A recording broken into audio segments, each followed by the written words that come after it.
de mar también con el sulfato de calcio produce etringita. Es decir, que el agua de mar también produce ese mismo ataque, también es una desagregación. Y los cloruros también solubilizan la cal. Por lo tanto, el agua de mar es un elemento de ataque muy importante que produce una desagregación muy grave por disolución del cemento.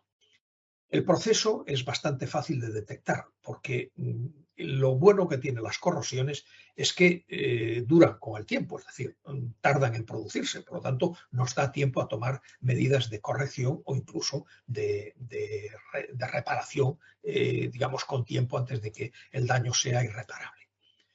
Esto empieza por un proceso de cambio de color. Fijaros estos tonos rojizos, es muy típico de esto, es un puente cerca de Miño, en el que bueno, está en una ría y está bueno, expuesto concretamente a viento del nordeste, que es un viento muy agresivo y por lo tanto que efectivamente produce daños importantes. Luego, después de este cambio de color, se produce una serie de fisuras entrecruzadas y luego se abomba la superficie y se desprende en una forma de como en lajas, y se va desprendiendo el revestimiento de la superficie. Soluciones pues serían hormigones muy compactos, con un bajo contenido de aluminato y recubrimientos adecuados. Esto sería lo normal. Y la solución evidente más normal es proteger la superficie con pintura o con un elemento adecuado. Es importante saber en agua de mar las zonas de ataque porque son muy diferentes. Hay, en primer lugar, una zona de evaporación, la parte de arriba, en la que el agua sube por capilaridad, en la que hay una fuerte concentración de sales, porque cuando sube el agua se evapora y deja la sal, con lo cual cuando vuelve a subir, pues mete más sal todavía.